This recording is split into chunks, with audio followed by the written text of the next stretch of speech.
Welcome to the Man Now, where we taking over. It's time to give you them facts. Won't miss a game or two, cause we here for you and we reporting all of them stats. We coming to you live to keep you updated. Broadcast across the country, we the fan favorites. Break the volume to the max and don't nobody touch it. We crossing topics off the list, addressing every subject. So if you ain't got a clue, then you can tune in and give it 24 hours and we back again. Breaking news, new scoops, we the top dogs. From the fields to the courts, we report it all. Buzzer beaters through your speakers, we the ones to call. Trust us for the news if it's got a ball. Giving you the top stories cause we love the turf.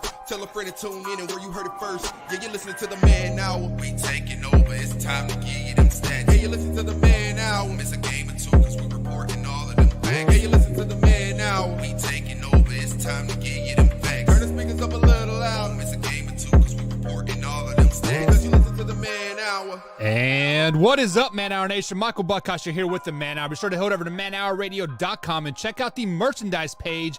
As we do got the Beastie merch, we got the Man Hour original logo merch over there as well. Of course, we have the Takeaway 22 merch as well. But we have to welcome the man, the myth, the legend, the man behind of all these designs that we have, the man behind the Take 22 merch himself, Mr. Brandon Beastie Collins. What's up, Beastie? What is going on, Buck? What is going on, Man Hour Nation? Belly Up Sports. Man, look, it's been a long damn day. But I'm going to tell you what, I got the Blackhawks on in the background. I'm going to be talking and ripping up sports with Buck for 2 hours here. It's going to be a good night. It is. It's always a great night when the brothers are back in town, when the boys are back in town, when we are two peas and carrots, right? But before we get too great away, tell the people what Take 22 merch is all about, Combs. So the Take 22 merch is so if anybody's ever heard of the Till Valhalla project, it is for their cause, which is 22 veterans a day commit suicide. It's 22 too many. They draw awareness to that. If you've ever heard of it, or even if you've never heard of it, if you go to the tillvalhallaproject.com, TVP, they have shirts, they have hoodies. Hell, this is one of the hoodies I'm wearing right now. They've always got their logo on, wrong shoulder here. Always got their logo on the shoulder with the flag. But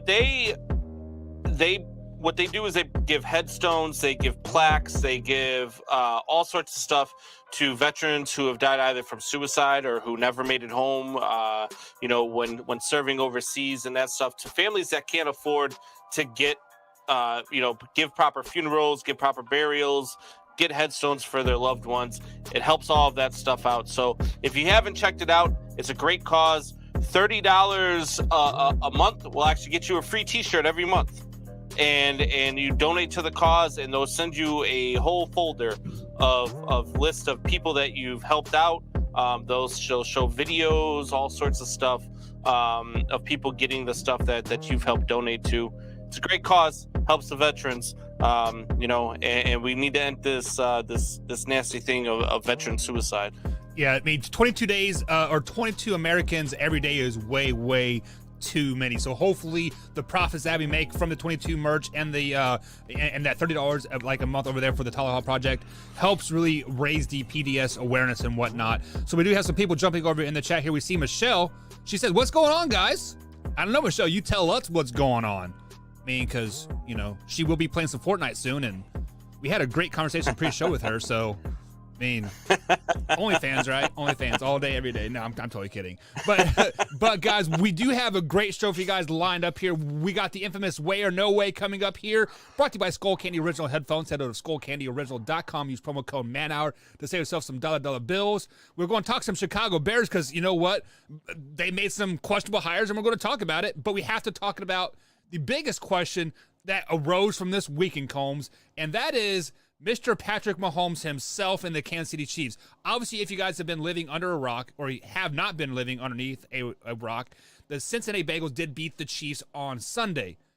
But Patrick Mahomes played like complete dog crap in the second half. And Combs, is Patrick Mahomes the person to blame for the loss on Sunday for the Kansas City Chiefs?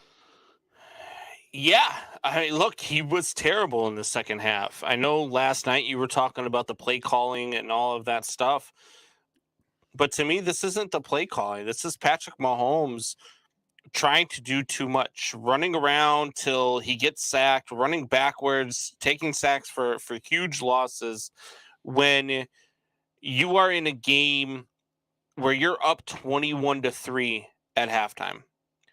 And this shouldn't have been the game that it was. And that, to not take the points, yes, that one is completely on Andy Reid right there before the first half when they get stopped to end the half.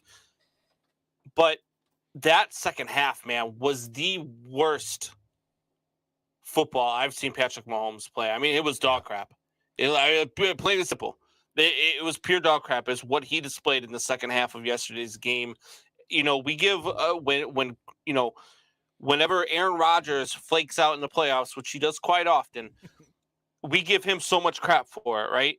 When you look at guys like Russell Wilson who flakes out, when you look at guys like Kirk Cousins who can't win big games, you look at guys like who's another quarterback that we always saw, Baker Mayfield. We give them the crap for when they play bad. We don't tend to do that to Patrick Mahomes, though, right? Like, I don't hear anybody out there saying, "Oh, this is Patrick Mahomes was terrible yesterday. This is all about Patrick Mahomes." Patrick Mahomes, because he's a likable guy. Everybody likes Patrick Mahomes, right? He does the commercials. For now. He's in there. He wants to do the Patrick Price, or he takes his shoes back. Everybody thinks he's a likable guy. Everybody wants to be around him. Nobody wants to be around his brother or his fiance, but everybody wants to be around Patrick Mahomes. And so they give him a pass, and I don't hear anybody talking about it. And I think it's bullcrap because Patrick Mahomes is single-handedly the reason why they lost that game yesterday. He played all right in the first half. They were up 21-3. He was dog crap in the second half, and it is absolutely all on him that they lost that game yesterday. So it is kind of funny to me that like you saying that nobody is out there blaming Patrick Mahomes, because I was flipping through after the morning show this morning. I was flipping through ESPN, which was a mistake, right? Because first things first, First Take is absolutely terrible. I watched about 20 minutes of it. And I sent you a text. I'm like, this is horrible. This sucks. But yeah. Stephen A. Smith and they had Michael Irvin on there, and the old quarterback from the Lions that ran out of bounds. I forget his name. Ron or Orlovsky. Yeah. And they were saying Patrick Mahomes is so bad, is so bad, yada yada yada. So Combs, the reason why we are not giving Patrick Mahomes crap is because this is his first bad half of football in 7 or 8 playoff games that he has played, right? This is the first bad half he has ever played. And granted, it came at the worst possible time ever.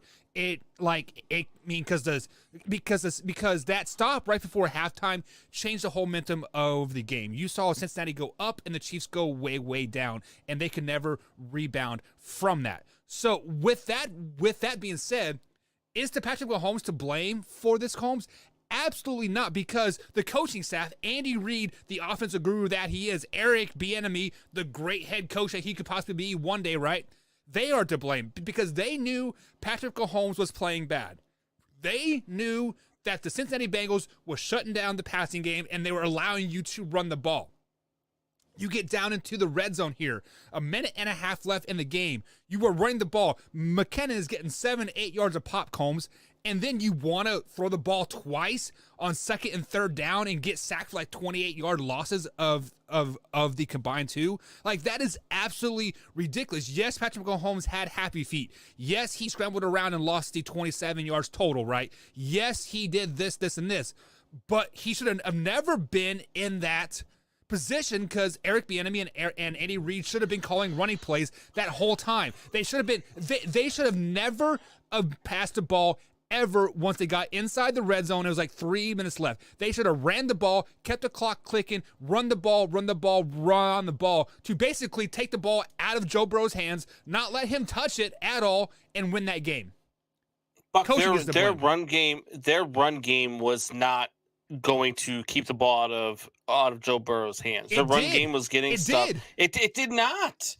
It didn't. They were passing the ball in the first half. And to say that this is Patrick Mahomes' first terrible half, maybe you just completely forgot that they only scored 9 points in the Super Bowl last year. So it is not the first bad half that he's had in the Super Bowl. He was like 22 of 49, and he threw 2 interceptions in the Super Bowl last year. With like 5 injuries on the offensive line, and he had a broken toe. Oh, my God. Here come the excuses, right? From a Kansas City Chiefs fan. The facts are there, baby. It is excuses. What are you talking about? He was 22 of 49. Yeah, because they had to throw the ball so well against the best defense ever purchased. So when he has to throw the ball, he's prone to make mistakes, is what you're saying. Just like every other quarterback. So maybe he's just NFL. not the quarterback. Maybe he's just not the quarterback that everybody's hyping him up to be. Everybody wants to talk about the GOAT. The fact is, they shouldn't even be there. The fact that they skated past Buffalo was luck. The pass that they skated past, but I will take Alpha Rob's side. The fact that they skated past Buffalo was lucky. And then they get into this game.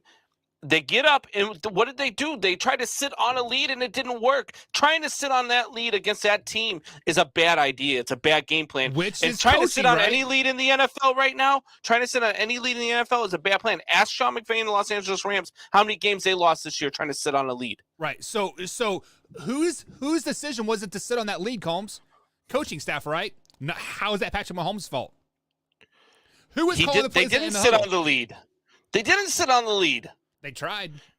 They were trying to add to it. No, they weren't. You just said that they weren't running the ball. They were trying to add to it. No, they were running the ball until they got into the end zone. Those final two plays. No, when they should have ran the ball. Patrick Mahomes was running the ball. He was just running the ball backwards. Come on, man. Every time that somebody was on him, he would do circles and he would run 15 yards backwards and try to come back. And by that time, 5 more guys were back on him. If you don't blame Patrick Mahomes for this loss yesterday, you weren't watching the game. It was a terrible performance by Patrick Mahomes. Okay. So I see people in the chat here saying Patrick Mahomes was trash in the Super Bowl. I'm not talking about Super Bowl. I'm talking about the playoffs, baby.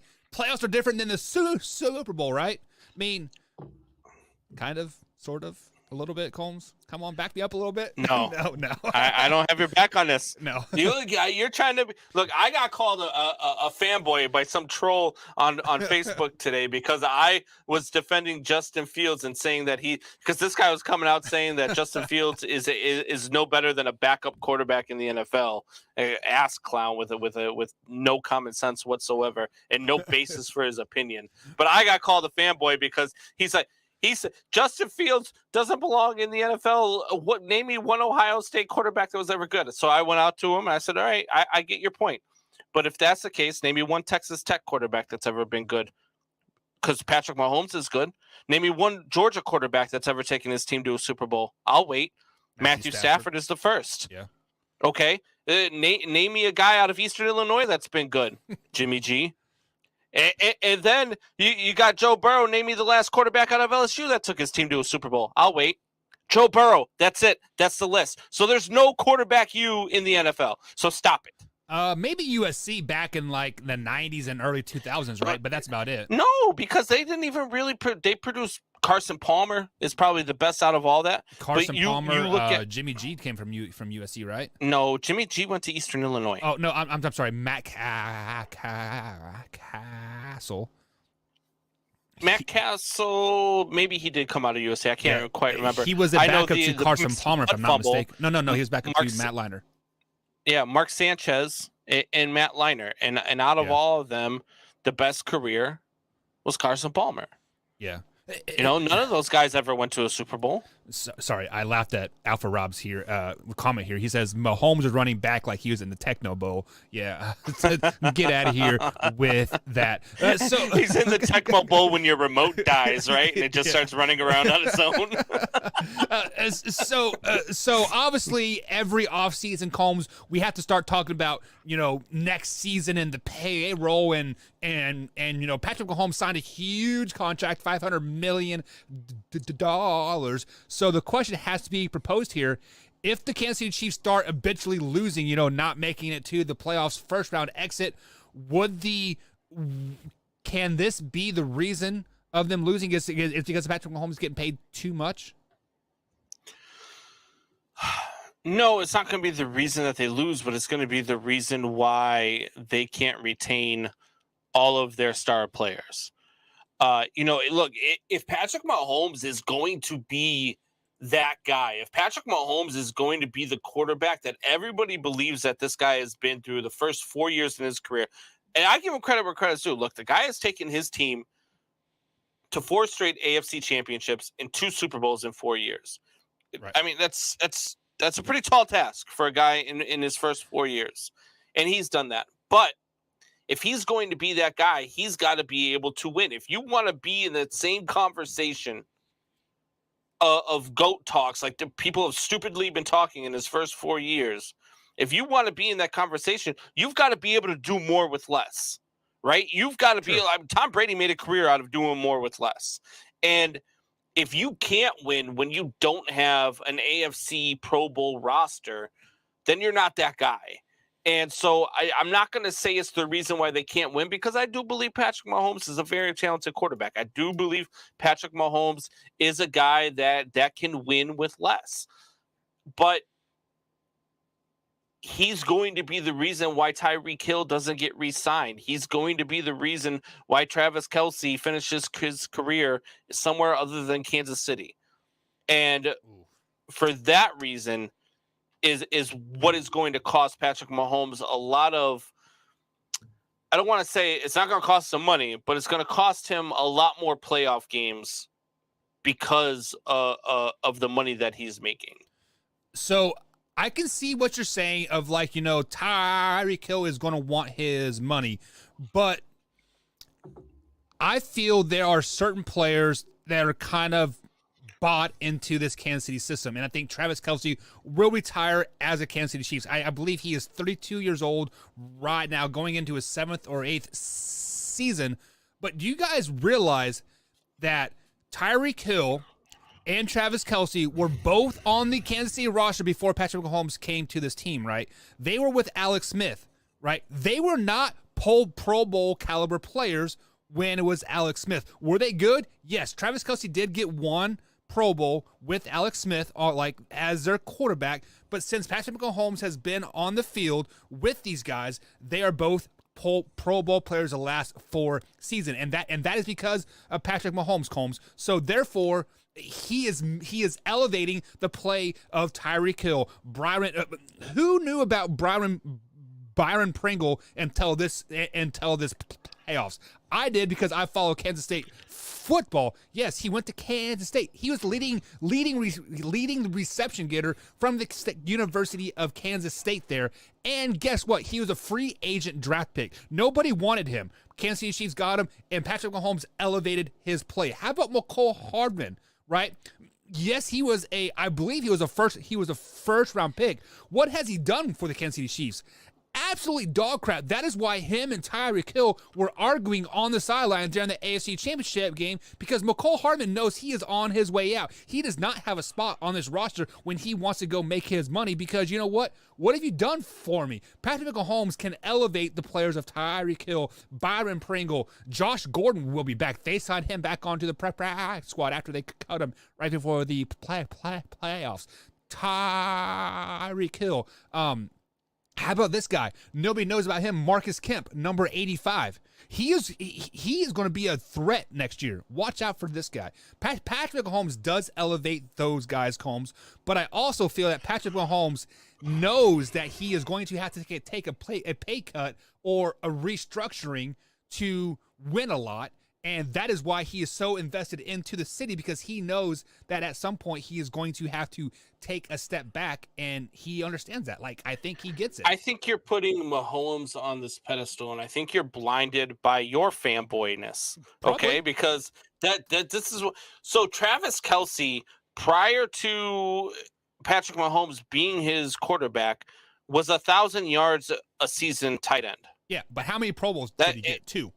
Who cares? Pro Bowl? Guys don't even want to go to the Pro Bowl. Tom Brady is faking a shoulder injury in the season that he retires, so he doesn't have to go to a Pro Bowl. Nobody wants to go People to a Pro Bowl. People don't care about the Pro Bowl. Nobody cares about the Pro Bowl. I care about it. Nobody cares. The guys don't even want to play in it. And they don't play in it if you watch the games. They just show up and collect a paycheck. Nobody cares about the Pro Bowl. The guy was putting up numbers before Patrick Mahomes got there. Tyreek Hill was putting up numbers before Patrick Mahomes got there. Patrick Mahomes, if these guys go anywhere, you put Travis Kelce and Tyreek Hill on the Jacksonville Jaguars next year, they each have 1,000 yards receiving. Okay, so you named a pair there. If they go somewhere, they're not going somewhere together. If you put Travis Kelce on the Jacksonville Jaguars, Travis Kelce on the Jacksonville Jaguars, he has 1,000 yards receiving. No, he doesn't. You put Tyreek Hill on the Houston Texans, he has 1,000 yards receiving next year. No, you're out of your mind. No, you're out of your mind. Because what makes them so great is, for one, Patrick Mahomes' ability to scramble. You're like in Alpha Rob's thing, like techno bow and run backwards, right? But he makes plays happen. He's always looking downfield. And what makes Travis Kelce and Tyreek Hill and Byron Pringle and McCole Hardman and Josh Gordon, all those guys, so great is the ability to stretch the play. Is Trevor Lawrence going to look like Patrick Mahomes out there, Combs? So let's just say we put Trevor Lawrence on the Kansas City Chiefs right now. Okay. Yeah, I'll let him know. I'll let him know. Yeah. Amazon just called. Your Patrick Mahomes knee pads are on their way. Hey, you know what? It's okay because I don't have to worry about Brittany Mahomes anymore. It is simple. it is simple as that. But seriously, Combs, you put Tyreek Hill and Travis Kelce on any other team separated, they are not as effective. You're out of your mind. You're out of your mind. You put them on any team, they elevate that team. Period. Okay. And they are the leading target, the leading receivers. They're going to get their touches. They're going to get their yards. Patrick Mahomes doesn't do that for them. The reason why that system works in Kansas City is because Patrick Mahomes has the ability to extend plays, and they find a way to get open as they're extending plays. Tell me right now, okay? If you put Tyreek Hill with Joe Burrow, is Joe Burrow able to do the same things that Patrick Mahomes can do? Probably he showed that he can yesterday. He showed that he could yesterday. He showed that he could yesterday. Game. And then you put him on a team with Aaron Rodgers. You don't think Tyreek Hill has a freaking ton of yards? Joe Burrow is the most accurate quarterback in the NFL.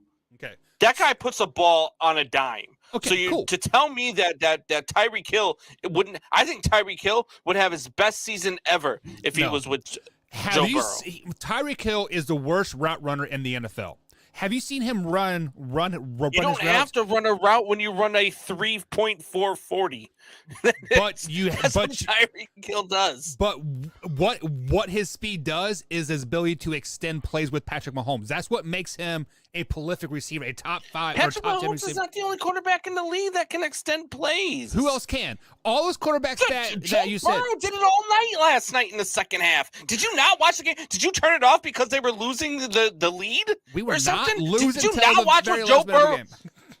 Did you not watch what Joe Burrow was doing to that defense? They had him dead to rights 9 freaking times, and he out Patrick Mahomes. Joe Burrow stepped up in Patrick the pocket. Mahomes is getting sacked the way I expected Joe Burrow to get sacked yesterday. True. I got you there. But all those quarterbacks that you named, Kirk Cousins, Aaron Rodgers, Trevor Lawrence, all those guys that you named are not going to extend plays like either of those two guys. And Alpha Rob says that Hill and Kelce would have 1,000 yards with Kirk Cousins. Once again, you guys are putting them as a pair. As a pair, they are great. You cannot take that away. It is a perfect 1-2 punch. But you separate them, they're both not as good.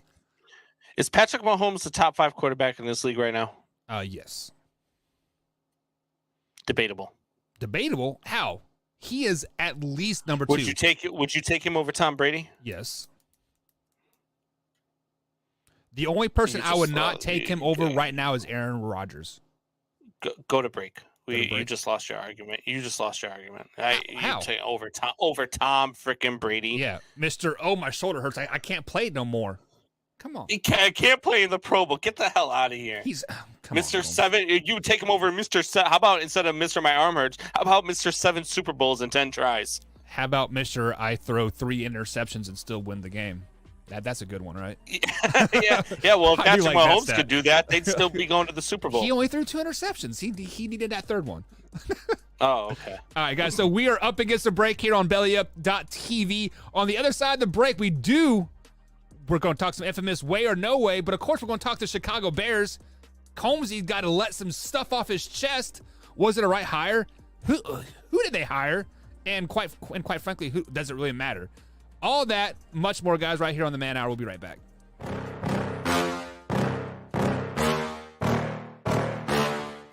Yeah.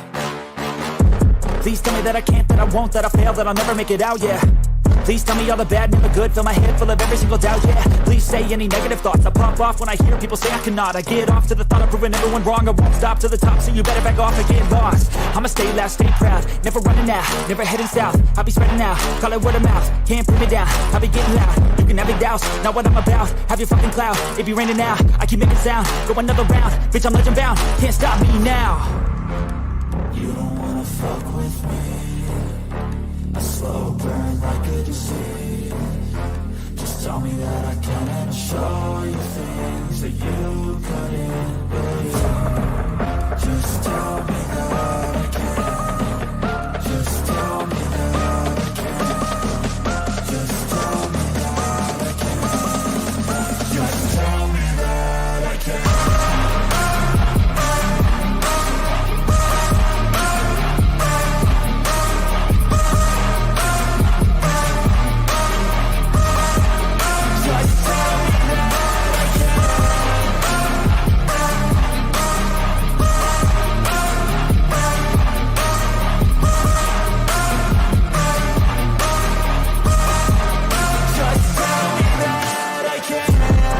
Anything negative, cause I just wanna hear it out your mouth, yeah. Give me fuel, it's a tool that I use to go ahead and run my fucking mouth, yeah. I take shots, I take loss, I make shots, I miss lots. I thought you get big box, you get yachts, you swing lots and pop off a big shot. I ain't done chasing, got big dreams, bigger things, impatient. Who's at the top think they need replacement? Who's at the top think I'm gonna erase them? Face it, I don't give up quick, I don't give up shit, I won't give up this. Cause I know that I want it, know that I'm on it, I'll make it, I promise. You don't wanna fuck with me, a slow burn like a disease. Just tell me that I can and I'll show you things that you couldn't believe. Just tell me that I can. Just tell me that I can. Just tell me that I can. Just tell me that I can.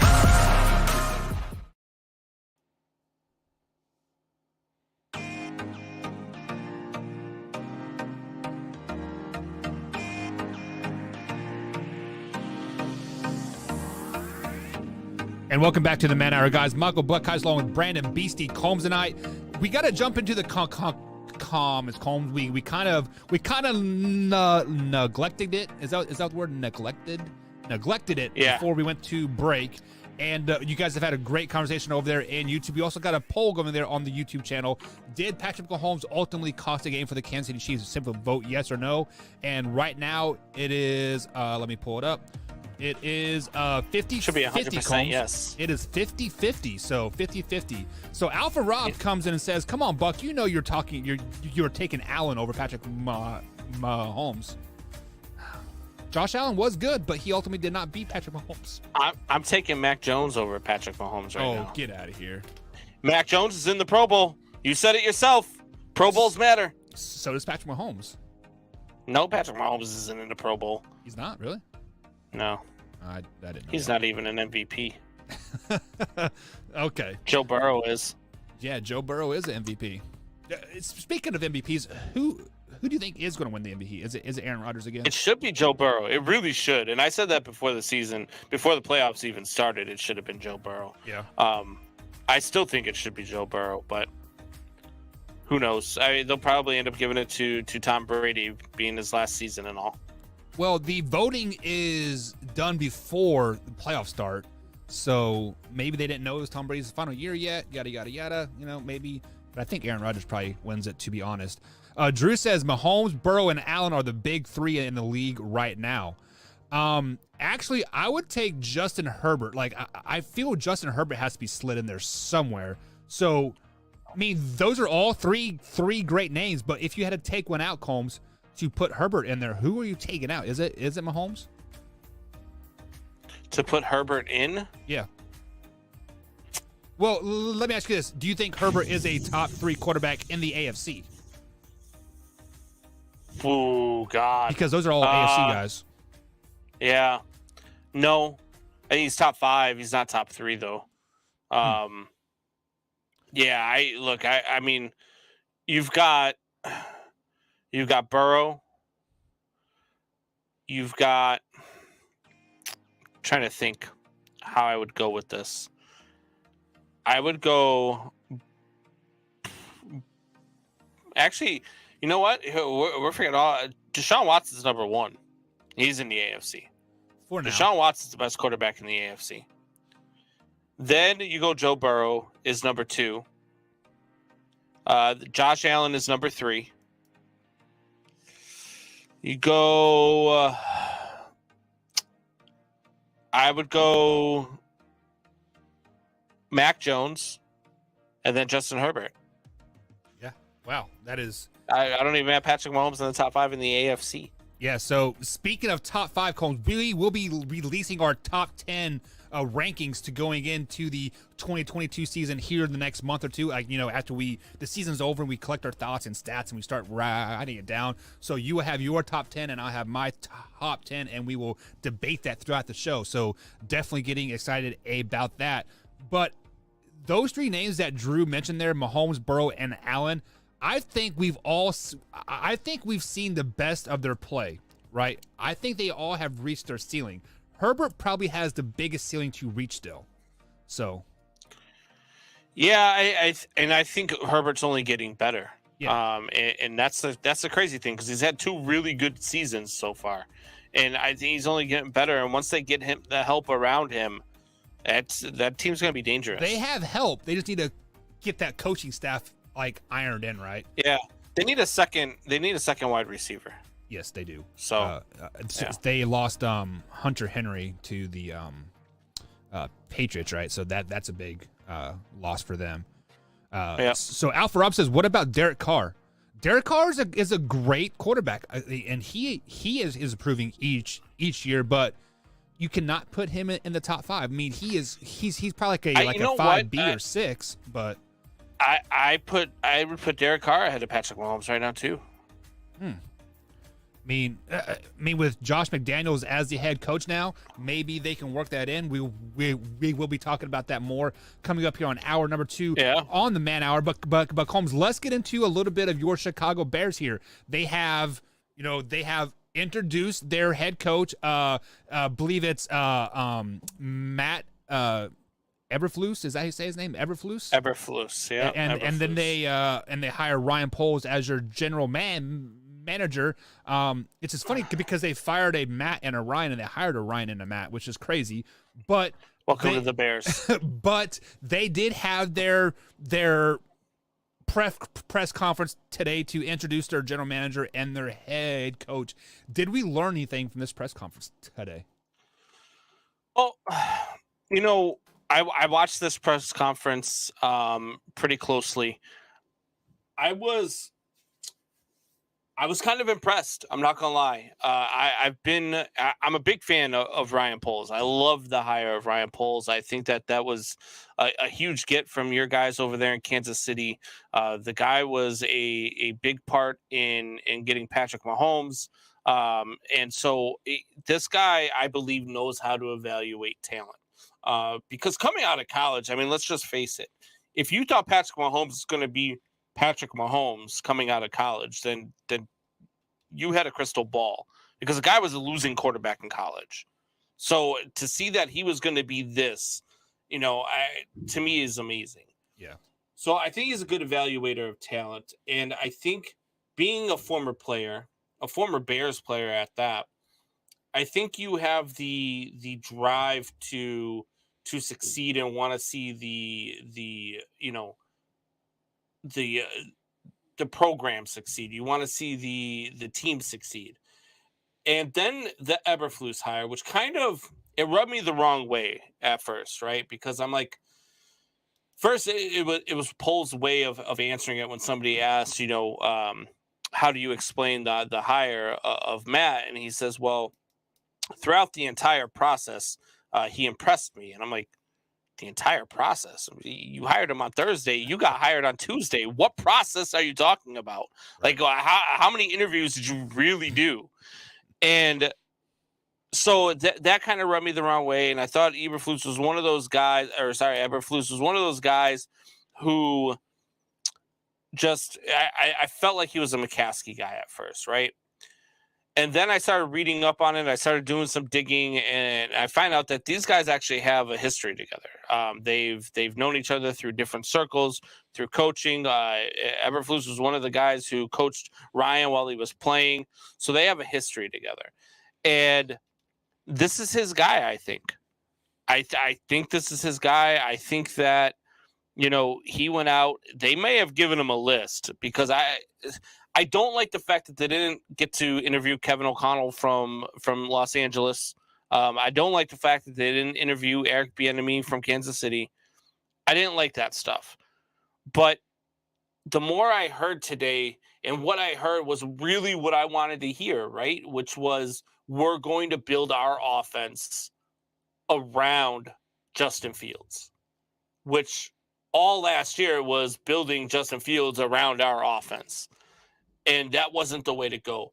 And then they go out and they hire Getsy from Green Bay, and a guy who's never called plays before, but a guy who's been in the Green Bay Packers organization. I think he probably hasn't called plays because Matt LaFleur is one of those, offensive geniuses who has to call the plays and be a big, just like, my boy Matt Nagy was, offensive genius. And so that's why they're sitting at home watching the Super Bowl. But I feel like this is what I wanted to hear. I feel like this is a good step in the right direction. Maybe they're not the right hires. Maybe only time's going to tell. Maybe the Bears got lucky. Maybe they found the right guys. I think that the hiring of Poles, having a GM of color, is a step in the right direction for the Chicago Bears. One, I never thought they'd have a quarterback of color, let alone a general manager of color. And so I think that the Bears organization is starting to take steps in the right direction. I'm hopeful that the McCaskey family can kind of step away and just watch and let these guys do their thing. Let them draft who they want to draft. Let them build their team the way they want to build it. And hopefully we can build a winner here in Chicago, because Lord knows we're thirsty for it. So, Combs, let me ask you a few questions here before I get to my point, okay? So, what are the Chicago Bears known for? What is their bread and butter from last year? Their defense or their offense? Defense. The Bears have always been built on defense and running the ball. Exactly. So, what position did Ryan Poles play in the NFL? A linebacker or a running back? Linebacker. He was a linebacker. What was Eberflus? He was a defensive coordinator in the Colts, right? Correct. And then their hiring of the OC never called plays, from what you said, right? So. Well, he's a quarterback coach for Aaron Rodgers, so. But he never called plays because this is my first year of being a head coach and calling plays, and I can tell you right now, I am like a duck. Like, I am calm and collective on the on the surface, but even during the spring practices that we are running, I am overwhelmed with trying to get my play calls in, right? Thinking 3 or 4 or 5 plays ahead. It is very, very tough to call plays, especially on the NFL level. So everything that you said points to the Chicago Bears being a dominant defense. Again, they have a defensive-minded general manager, they have a defensive-minded head coach, and they have an offensive coordinator that has never called plays before. So really, they're going to be relying on their defense all season long. So when they say we are going to build around the Justin Fields, how can you properly build around Justin Fields if you are defensive minded? Yes, I do know the old saying, the best defensive minded players make the best offensive coaches, because you know what gives them fits.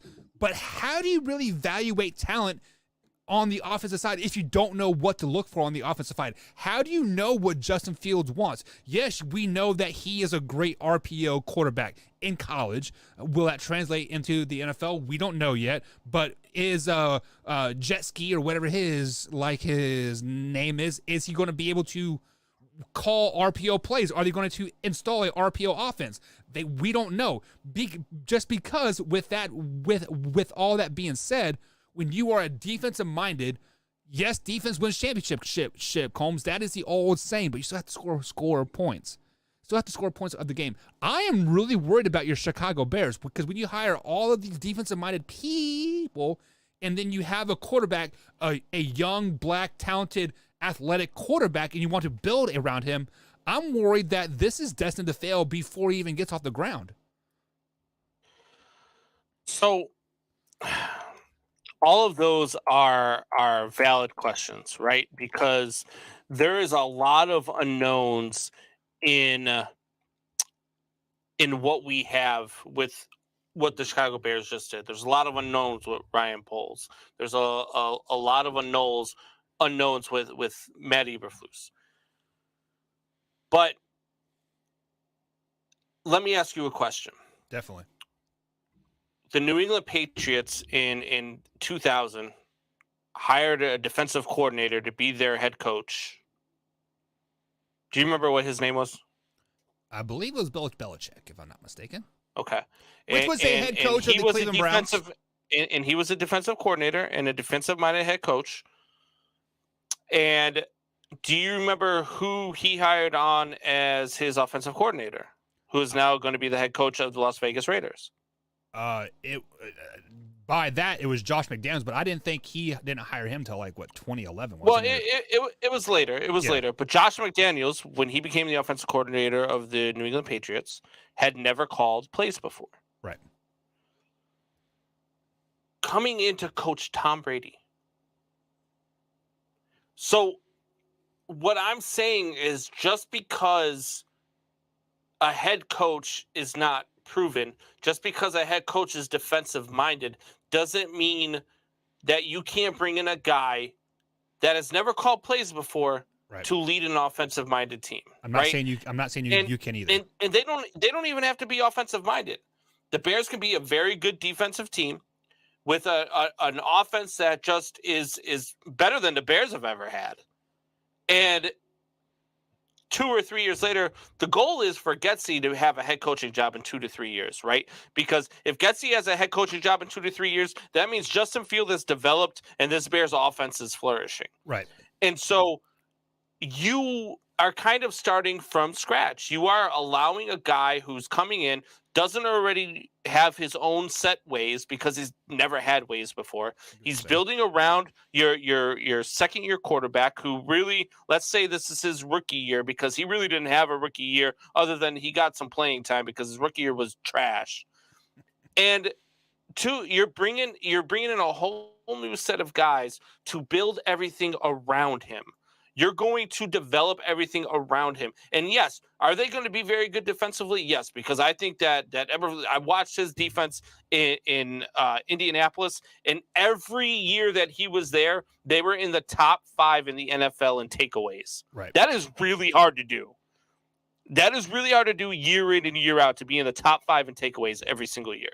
And so you're going to get back to Bears football. You're bringing in an offensive coordinator who is going to develop around Justin Fields, who's going to develop actually with Justin Fields, and a guy who might not be afraid to run the ball and allow a guy, because we do have a very good running back.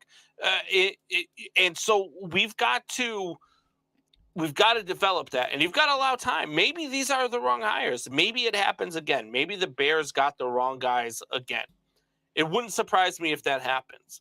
But what I'm hearing and what I'm seeing from them and what I'm reading by all the research, because that's all I have to go on, is research. Right. There's no tape on these guys. There's no proven history on these guys. All I have to go by is research, and everything that I'm reading, everything that I'm hearing from them in press conferences, it's all good stuff. And it's not stuff that we've had here in Chicago. So maybe it's the right hire. Maybe it's the wrong hire. We won't know. Only time's going to tell. But what I can tell you is they're headed in the right direction for now. Yeah. So before I get into my next question here, I want to revert back what you said about Josh McDaniels. Yes, it was his first year of being an offensive coordinator and playing and calling the plays and whatnot. But he also had a great quarterback to lead him the way and teach him what he wanted to do in Tom Brady. And I think Tom Brady basically taught Josh McDaniels how to be offensive coordinator in the end. And I don't think Trey Lance can teach jet ski of how to be an offensive coordinator. He is going to have to teach himself. So with that being said, what kind of timeline are we expecting to whether make or break for the Chicago Bears? What they gave Matt Nagy, 4 years, 5 years? What kind of time frame do you think it is to deem this a success or a fail for the Chicago Bears? I think you got to give them their 3 years, right? After 3 years, you should know whether or not this is successful. They're not going to be good this year. They're not, and so you've got to be successful within the next 3 years, right? If you win, they won 6 games last year under Matt Nagy. You dropped Matt Nagy, you dropped Ryan Pace, you're going to improve. So what do you say? Maybe 8 wins for the Bears this year. Justin Fields' second year in the league. You've got some players. You've got a head coach that's defensive minded. Maybe they get a game or 2 out of that. 8, maybe 9 wins if they have a really good season, right? But maybe 9 wins this division. Because if Aaron Rodgers is no longer with the Green Bay Packers, who knows what type of season they're going to have. The Minnesota Vikings underperform every single season. The Detroit Lions they're the Detroit Lions. 11 wins, baby. They're where people go to kill their careers. And then you've got the Chicago Bears. 9 wins might win you the division and get you into the playoffs. So I think that a successful season can't be determined off of wins or losses in the first year. What you have to determine as being a successful season in the first year is how much growth do you see from your quarterback, Justin Fields? How much growth do you see in this team? Because if you win 9 games, but you're winning them like you won them when Mitch Trubisky went 12-4, or you're winning them like you when Rex Grossman took you to the Super Bowl, and you're winning them without scoring offensive touchdowns, then something's wrong.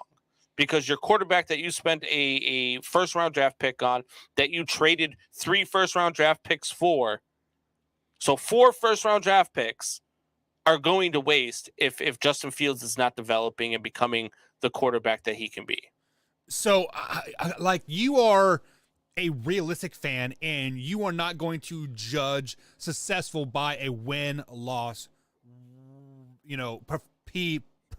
performance here going into the 2022 NFL season. But an outsider such as myself, if I see the Bears going 6-11 again, I'm going to deem that as a non-successful season, because of the simple fact of the matter is that you were the same record as you were with the old head coach, and Justin Fields is still just a 6-win quarterback at best. So you are giving them 3 years to basically perform and growth. What is deemed for you as a successful season? Is making the playoffs a successful season? Is beating the Packers twice next year a successful season? Next year, besides of everything that you said, what is deemed a successful season in year number 2 with this new regime?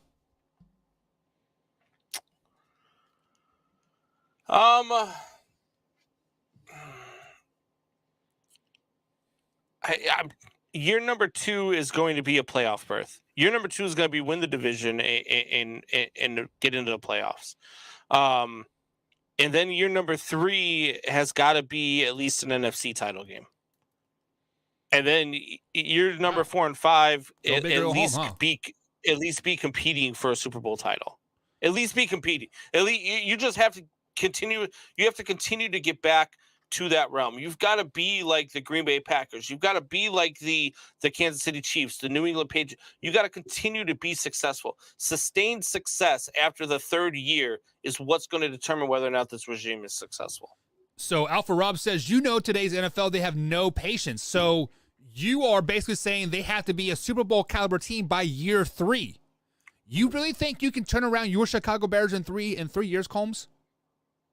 I could turn him around this year, but I'd be spending a lot of money. Well, clearly they don't have like what does the they cap have look it. like? Do they have it? They have it.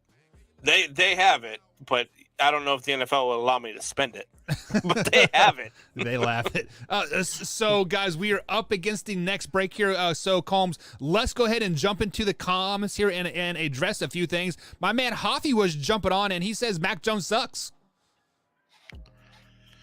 Hoffy, man. He's a Pats fan too. Yeah, that's what I said. rough. And then I think he's just trying to troll. Yeah. I think that he's upset because TB12 is walking into the wind and calling it a career. So he thinks it's all Mac Jones' fault. So speaking of TB12, all those Patriots fans that jump ship and become Tampa Bay fans, do they jump back and become Patriots fans again, or do they stay Buccaneers fans? I think they go back to just being Patriots fans, but they're Patriots fans, so they'll be a fan of any team they can say is good. Alrighty. So Drew says a successful season for the Chicago Bears is not getting Fields killed will be a success.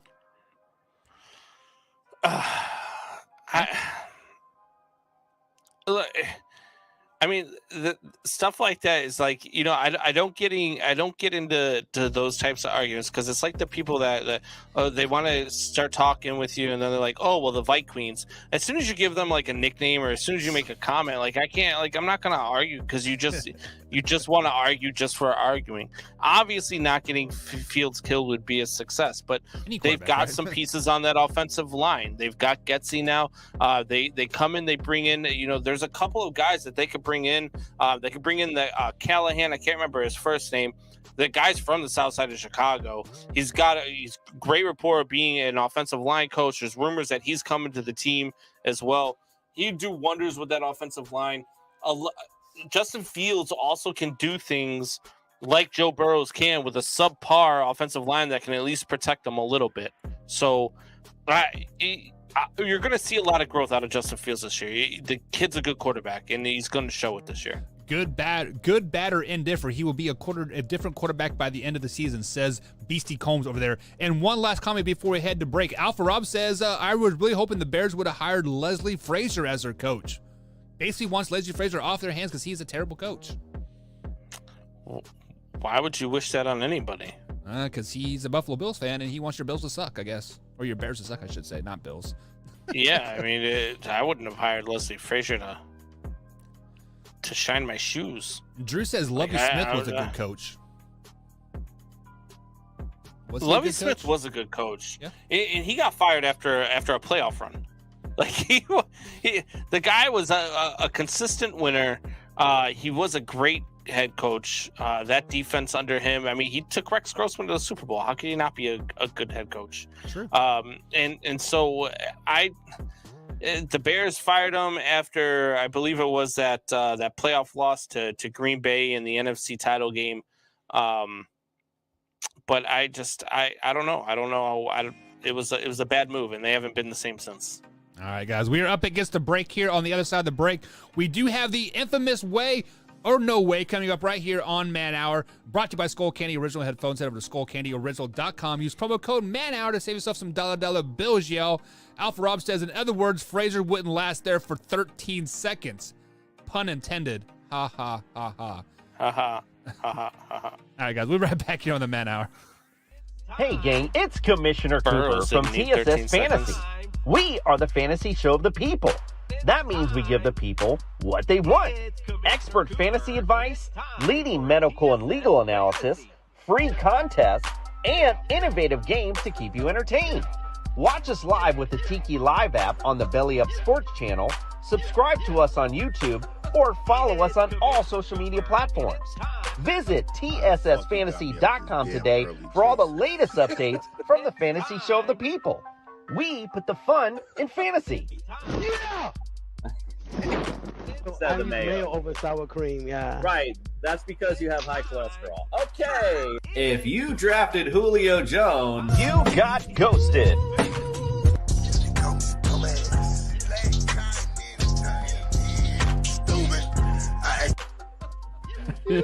This is amazing. TSS Fantasy is like an orgasm. If I had a cigarette, I'd smoke it. I'm pumped to be here. This is the show of shows. TSS Fantasy, the fantasy show of the people. I was built to last with the limbs I'm weaving. I could change the past with all I'm achieving. Got my foot on the gas, never stop competing. If you break my glass, then this life's gonna end. I wanna be the best in the game, invest in my name. Check no restraints, I'm obsessed with the pain. I ingest, I retain, assess and I change. Possessed by the thought I'll be free one day from society's restraints. Money, clout and fame, mud, disease, a plague. We all love to hate, have to play the game, have to make a name. All our insecurities are on display. This is war with the enemy, think that it was meant to be. Living in a time where disease is on every screen. I won't let them fester me, I know most are festering. Negativity is a plague for the mentally weak. No mercy, all I got is working. Never stop searching, never quench the thirsty. I'm toxic and psychotic, with this logic, you can't stop it. It's been chronic since I was a boy, so neurotic and chaotic. Go! To last with the webs I'm weaving, I could change the past with all I'm achieving. Got my foot on gas, never stop competing. If you break like glass, then this life's gonna end.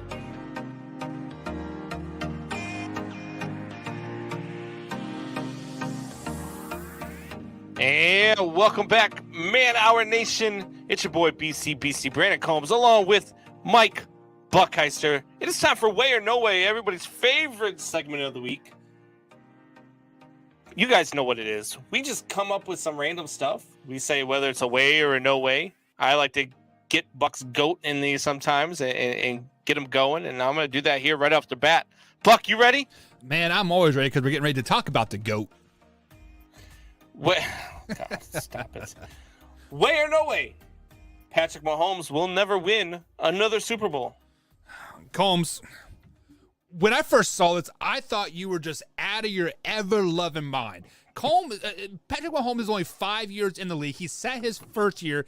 His 4 years as a starter, he has gone to the AFC Championship game those 4 years. But then I got to looking around, and we got to talking about the AFC alone. Guys, the AFC alone is freaking stacked. You can probably name 10 quarterbacks that are top 10 quarterbacks in just in the AFC alone. Mac Jones, Justin Herbert, Joe Burrow, Deshaun Watson, right? And you can, Aaron Rodgers is probably coming to the AFC as well. So to say that he will never win a Super Bowl, on hindsight, you got to say no way, because he has like 9 years left on his 10-year, $50 or $500 million contract. But Combs, the AFC is loaded, and no, come on, Combs, they're going to win a Super Bowl next year, baby. You try to get me. It's not going to happen. Kansas City Chiefs and the Patrick Mahomes will win at least 4 more Super Bowls before he is all said and done. Giving him 5. It is not the 7 that the Tom Brady has by any means, but 5 championships is a lot for anybody. Yeah, he's going to win 4 more easily, Combs. Come on. I'm going with Way. I think it is extremely hard to win multiple Super Bowls in the NFL. It is extremely hard to continuously get back there year after year after year. And it's not like he plays in a division that the New England Patriots played while Tom Brady was racking up all them division championships, right? He doesn't have the Jets and the Dolphins and the Bills to consistently beat up on. Sorry, Alpha Rob, but the Bills were terrible while Brady was doing that run. Thanks. Now he's in a division where he's got Justin Herbert in his division. He's got Derek Carr in his division, and he can never seem to beat the Raiders. All right, and then you got Denver in his division, and they might get Aaron Rodgers. And if Aaron Rodgers comes, Devontae Adams is coming too. They just hired the Packers head coach. Or I'm sorry, not head coach, the Packers coordinator as their head coach, I should say. So I don't think he's going to. I think that the AFC is so stacked that it's going to be hard for him to win another Super Bowl, let alone even get back to another Super Bowl. And then when you start looking at his playoff numbers, when it comes to the Super Bowl and when it comes to the AFC title game, his numbers significantly go down after you get out of the divisional round. And so I don't I don't know that Patrick Mahomes is ever going to get back to another Super Bowl, let alone win another Super Bowl. So are you saying like how stacked the AFC is right now that none of them are going to repeat? I'm not saying none of them are going to repeat, but what I'm saying is it's going to be extremely difficult. And I think that Patrick Mahomes really has like a small window here, because once you start losing Kelsey and you start losing Tyreek Hill, you're going look, the Buffalo Bills are going to be good for years to come, right? 3 more you look years. at the Los Angeles Chargers are only getting better, as we talked about earlier. You looked at the Las Vegas Raiders. It's gonna see what Josh McDaniels can do with that team this coming season. But then you look at the Bengals with Joe Burrow. You look at the Ravens with Lamar Jackson. You look at the Houston Texans, if they are able to get Deshaun Watson to come back and put some pieces around Deshaun Watson. You look at the Indianapolis Colts, who are very good. Like the Tennessee Titans. These are teams that are consistently good. It's going to be hard to even just get back in the AFC. Okay, if he was in the NFC, it might be a different story, because the NFC is a completely different animal, right? Because there's a lot of room. There, right? Yeah. There's a lot of teams right now. There's a lot of room to have somebody come up and just make a run for the next 5 or 10 years. Not so much in the AFC. It's going to be hard for any of these quarterbacks to go to multiple Super Bowls, let alone do it consistently like Patrick Mahomes has done. Yeah, I do agree with you to that extent. All right, moving on. Tom Brady's injury is the real reason he's not playing in the Pro Bowl. I really love how you emphasize those air quotes, because I quite frankly don't think he is injured by any means. Let's just be honest. Who wants to play in the Pro Bowl at the end of the day? Absolutely nobody. Has Tom Brady ever played in a Pro Bowl, Combs? I don't think he has. I mean, if you think about it, I don't think he has ever played in a Pro Bowl, because half of his career he has been in the Super Bowl, right?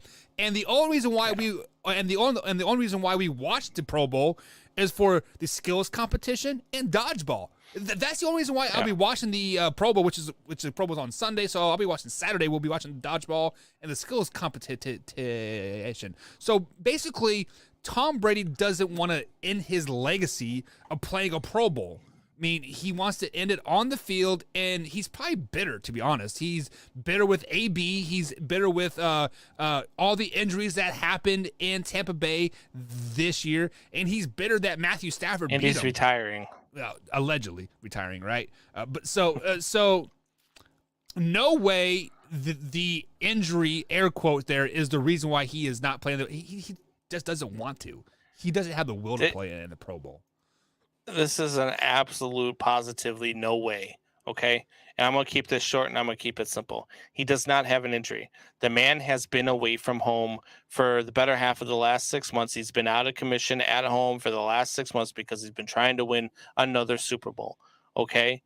He's got a supermodel of a wife, okay? He's got a lot of time to make up for. He is not injured. He is horny.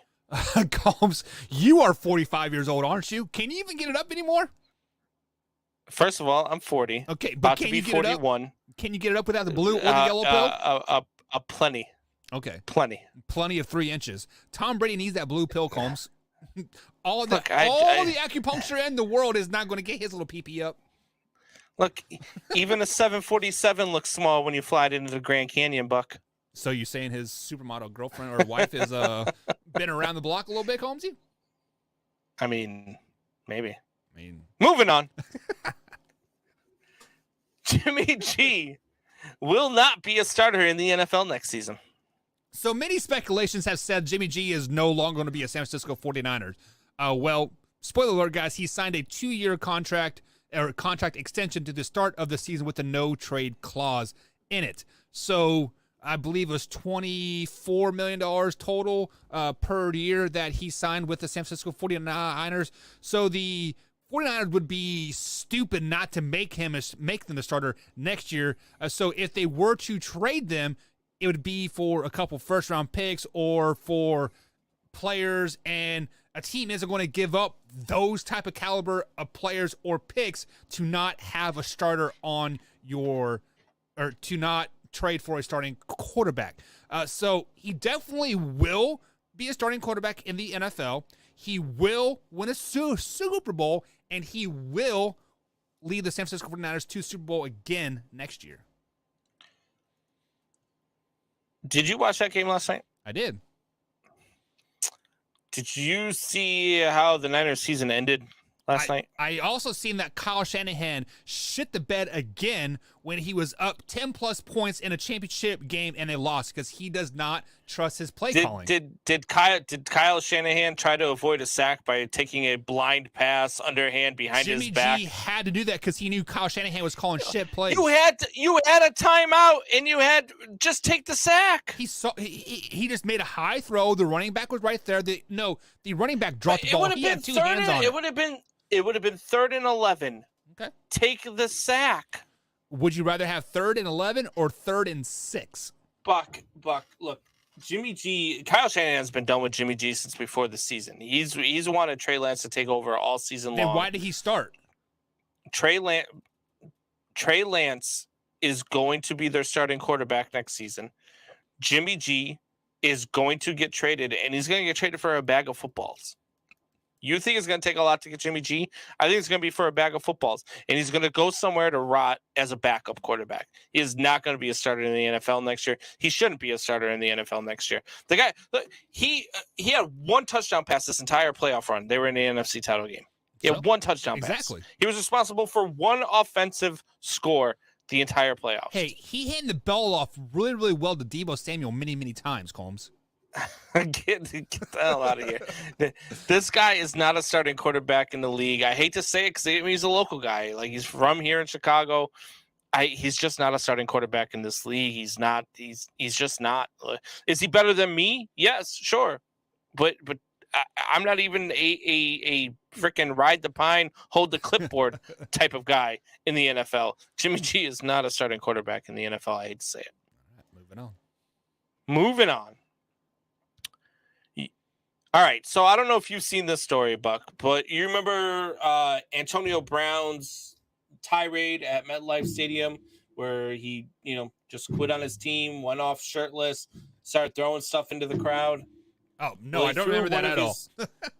Well, he threw one of his receiving gloves into the crowd, right? Right. And right now, that glove is up for auction. Jesus. And it started out at $81, which was his number at Tampa Bay, and it's up to over $360 right now. So way or no way, you would put a bid in on Antonio Brown's glove. No way, Combs. No freaking way. For one, how do we know it was Antonio Brown's glove, right? Because I can go to Dick's Sporting Goods, buy that same exact glove, throw it around in some dirt, and bada bing, bada boom, hey, it's Antonio glove that he threw into the stands. Like, no. I would assume it's certified. How can it be certified? You can literally buy the same exact glove at Dick's Sporting Goods. You can, I have seen, so who do we speak to? If you go to the team, if you catch a ball, if you catch a ball during a game, you could go up to one of the stadium staff members and you could say, hey, I'd like to have this certified before I leave that this was a game-used ball. They will take you down and they will certify that it was a game-used ball. They'll put a sticker on it and everything. And it's a certified number. And it happens that you could have done it at the stadium too. You could have been like, hey, look, I caught the Antonio Brown glove. Can you certify this for me before I leave the stadium, please? Well, if that is true, I didn't know you could do that, so I doubt the person that caught the glove knew that as well. Do you remember that interview that we did with the Green Bay Packers guy? Are you trying to say nobody knows as much as you do?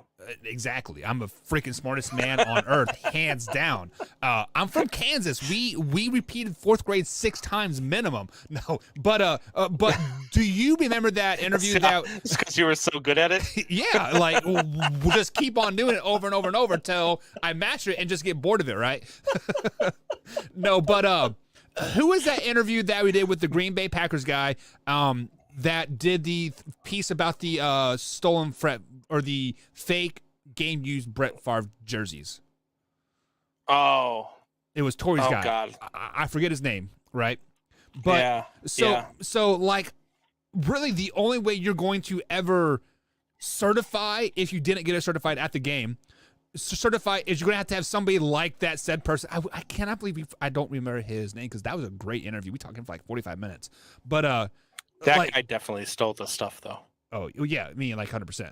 But it's sitting in his basement. But Alpha Rob says Buck's favorite grade. But you guys are dicks.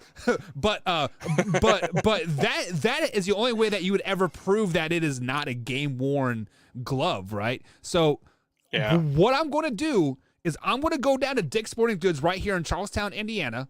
I'm going to buy that said glove. Antonio Brown is probably extra small, right? Because he is such a douchebag. But I'm going to rub some dirt on it, maybe get a little turf stain on it, and I want to put it up for auction. Like, no, this is the real glove for auction. I mean, no way. I don't bid on that stuff. So stupid. I wouldn't bid on it either. I mean, look, it's really, really dumb. I just think that this segment was great because we got to learn that you repeated the fourth grade 6 times just because, not because you were dumb and you failed, but because you were so good at it, you had to keep going. Yeah. I think that's amazing. Moving on. So I read this on ESPN and I watched the video, and Stephen A., who says some questionable. So look, I respect Stephen A. Stephen A. has made himself. No, I do. I respect Stephen A. He's made himself into a millionaire. He's got himself on General Hospital. He's made himself into a brand. So I respect him.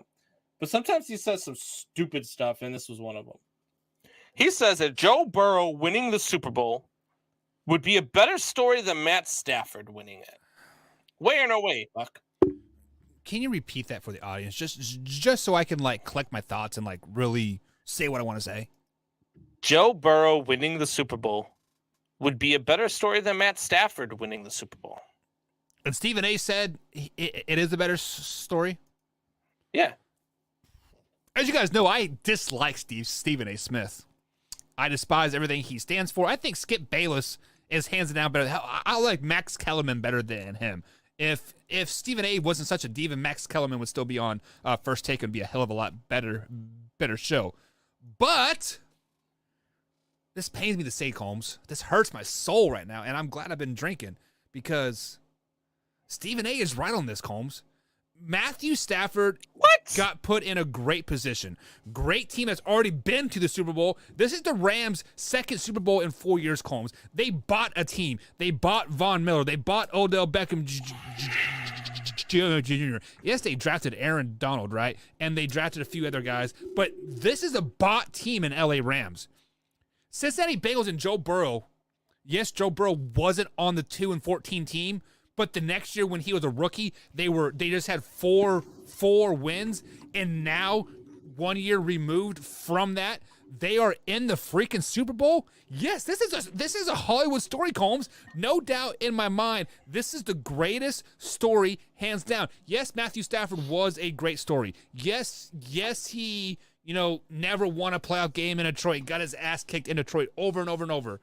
Went to a bot team, won 3 playoff games, found his way into the Super Bowl because the San Francisco 49ers can't catch an interception.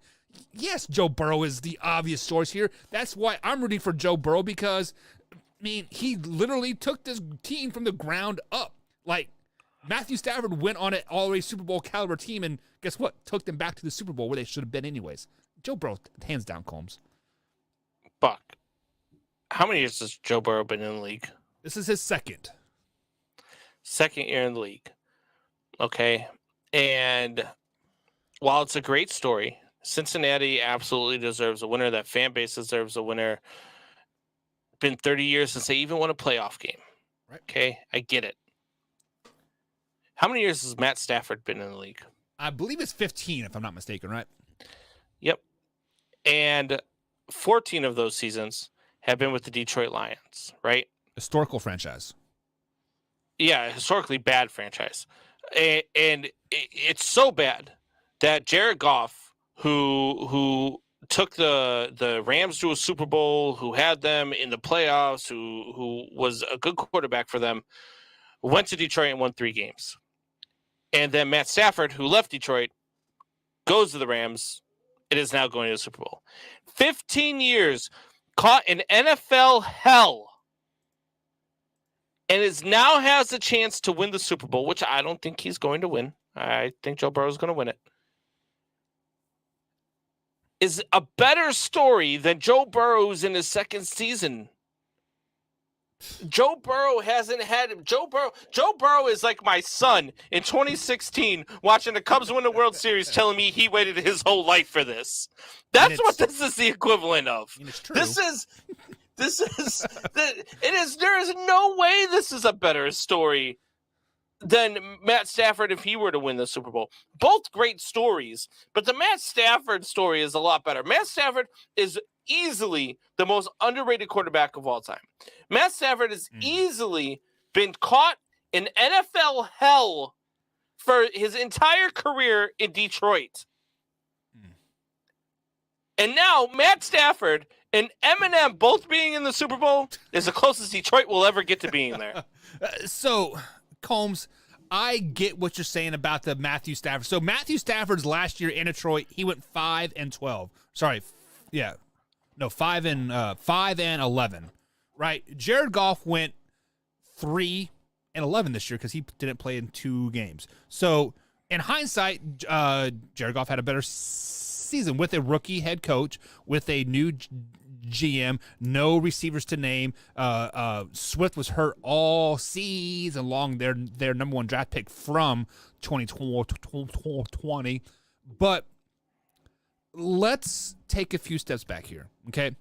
Cincinnati schools have already called off school the day following the Super Bowl, because this is how big it is for the city. This is how big it is for Joe Burrow. This is how big it is for the whole tri-state area in Ohio, and Indiana, and Kentucky. This is how big it is here, right? In LA, half of the people, like, who are the Rams? Let's just be honest. Half of the fan base that goes to the Super Bowl that are wearing Rams jerseys, like, who are the Rams? Isn't this just a normal game? You know what? That's a good point, Buck. I just changed my pick. I'm picking the Rams. You changed your why? Because Cincinnati can't. Because the Bengals have too much pressure on them. They have too much pressure. The Rams, nobody cares. So the Rams are going to win the Super Bowl. It's over. It's over. But come on, like, okay. Where was I going with it? Okay, so Matthew Stafford was a number 1 overall pick, same as Joe Burrow, right? In 2 years, Joe Burrow took them into the playoffs. What did Matthew Stafford do his second year? 0-16.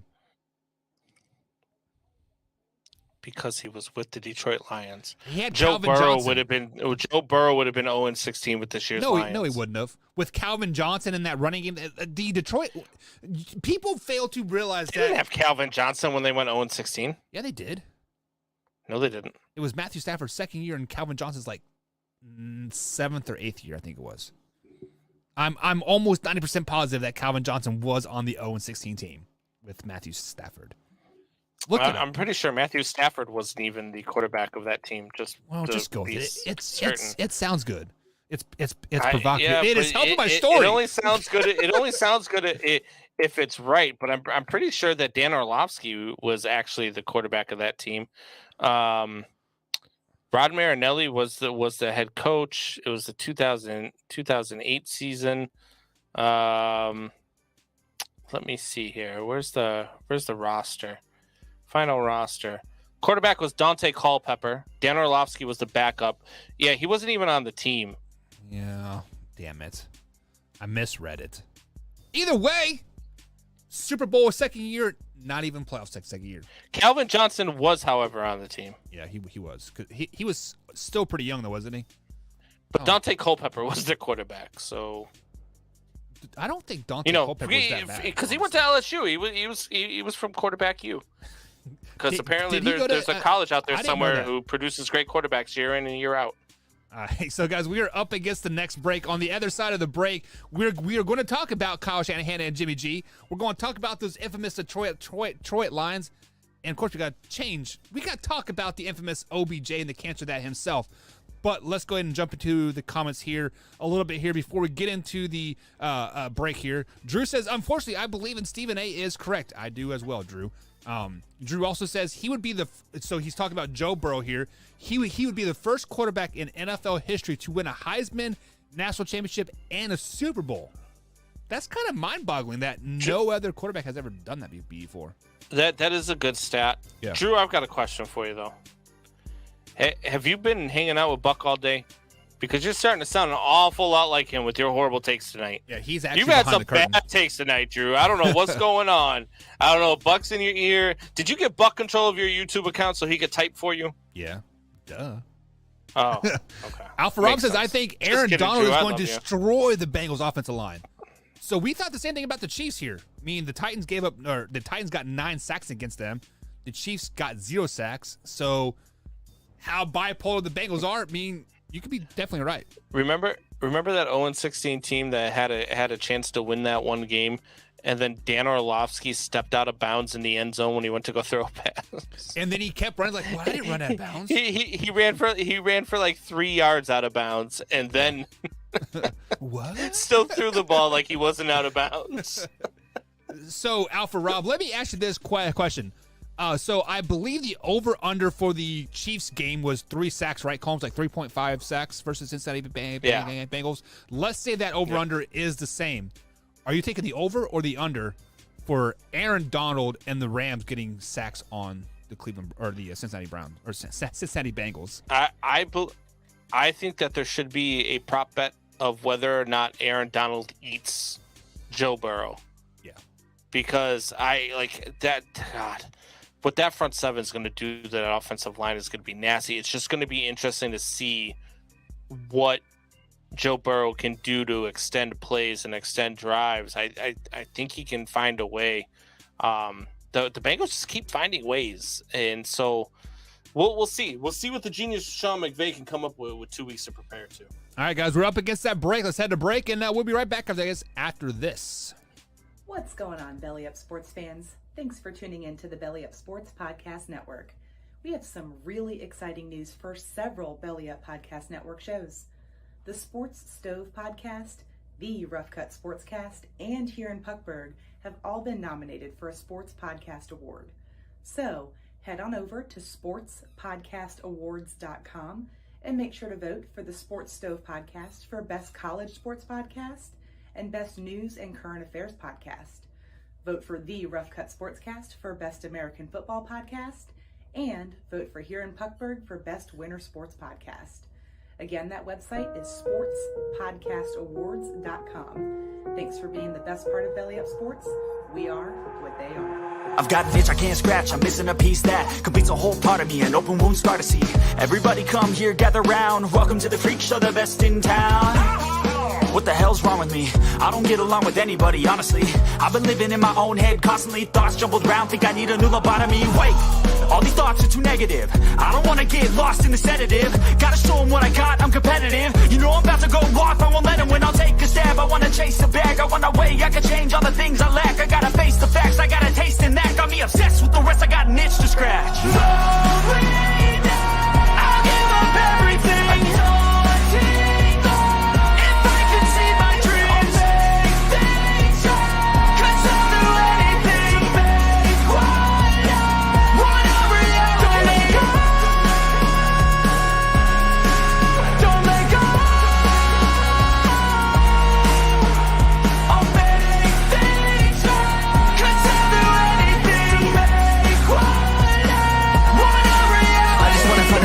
Sick of the venom in my brain, running from the past, wanna escape my pain. I just wanna be a better person, I deserve this, I just wanna break these chains. Always destined for greatness, true to myself, I never fake it. Seen too many once, I just so they get famous. And when I say the truth, most really can't take it. In spite of everything I've been through, I'ma make it. Fake friends, part of my downfall is toxic. Day one, started the outlaws for profit. Now all I do is write verses, no talking. All I do is put the work in, no option. This was everything I ever wanted, created a legacy off of me just being honest. And the fake ones hate, but it's all to no avail. They wanna see me lose, but you know I never fail. I'll give up everything, daunting if I can see my dream. Cause I'll do anything, want a reality. I'll give up everything, daunting if I can see my dreams. Cause I'll do anything.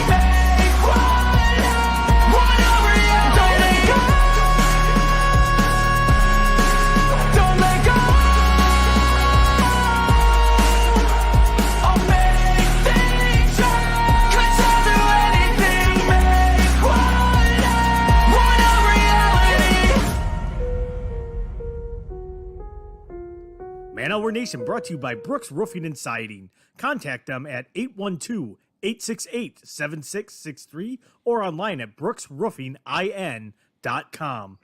Brooks Roofing and Siding, protection you need when nature strikes.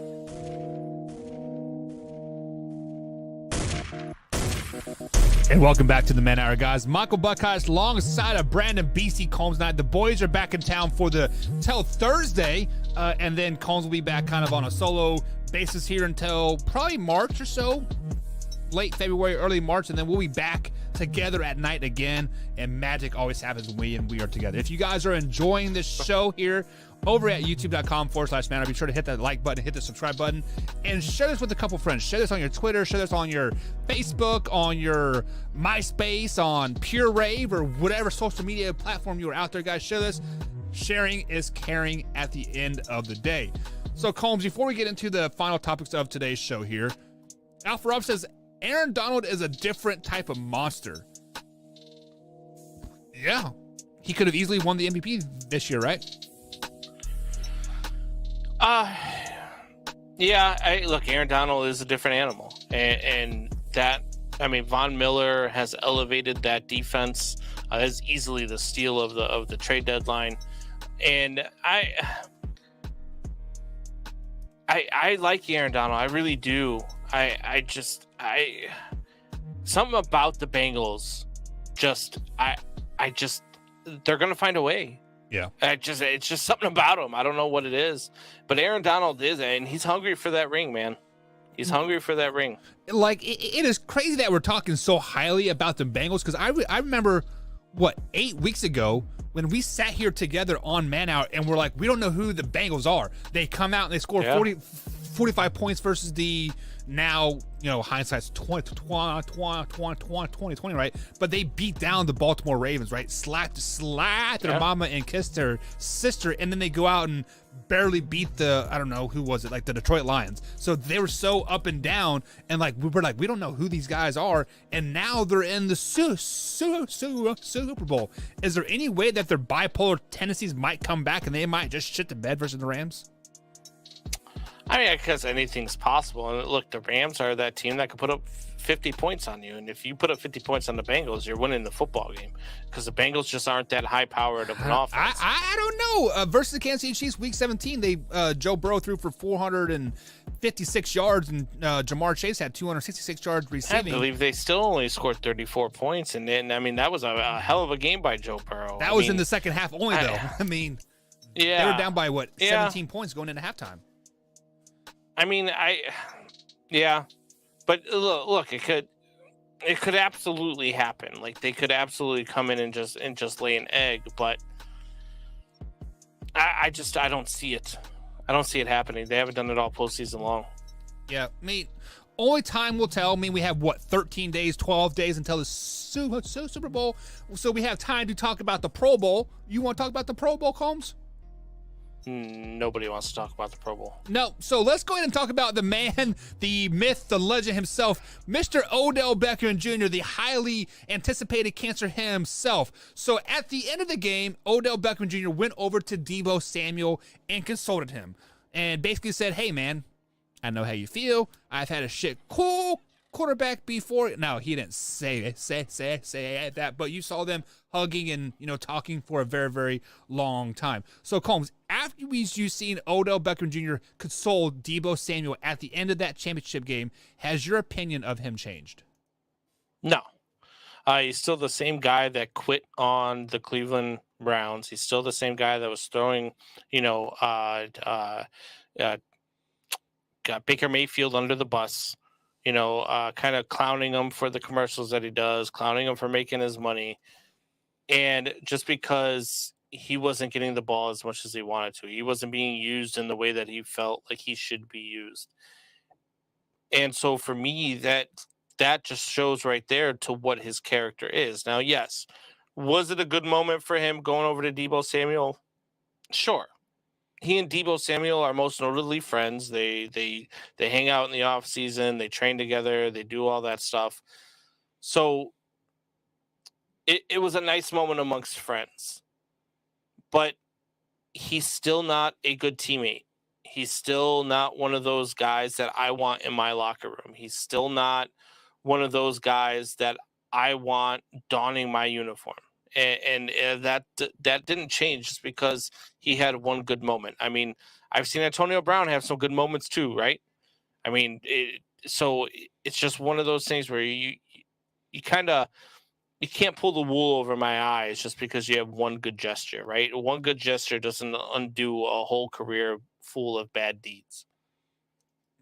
So Drew asks a great question here in the chat here. He said, did he quit on them or did the team quit on him? I mean, Odell Beckham Jr. quit on the team.